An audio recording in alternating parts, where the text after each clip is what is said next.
পিছনে চাওয়া তুলতে চলেছি। তো আজকে কিভাবে পিছনে চাওয়া তুলবো এটা অলরেডি তোমাদের শিখিয়ে দেবো স্টেপ বাই স্টেপ।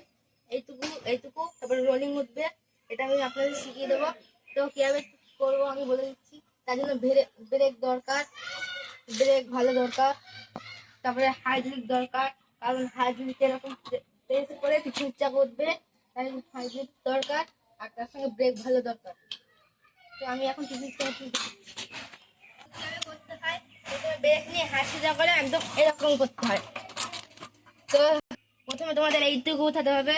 আমি প্রথমে যেরকম বললাম স্টেপ বাই স্টেপ। হ্যাঁ, হালকা ব্রেক মেরে এরকম হালকা এইটুকু তুলতে হবে। আর আরেকটা বলছি, এতটুকু তুলছি আমি।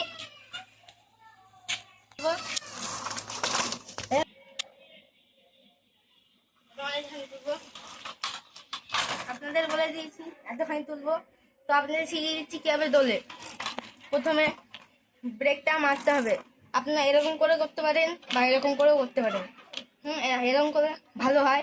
এরকম করে এরকম তুলে দেবেন। হ্যাঁ, এরকম সামনের দিকে প্রেস করে সামনের দিকে এরকম ভর দেবেন। হ্যাঁ, আর ব্রেক মেরে এরকম হয়ে যাবেন। তো আমি আবার করে দেবেন।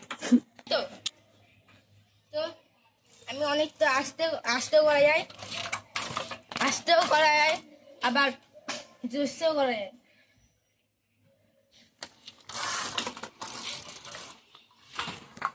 জোরসে করা যায়। এবার আমি অনেক জোরসে এসে রোলিং মারবো, সেটা আপনাদের শিখিয়ে দিলাম।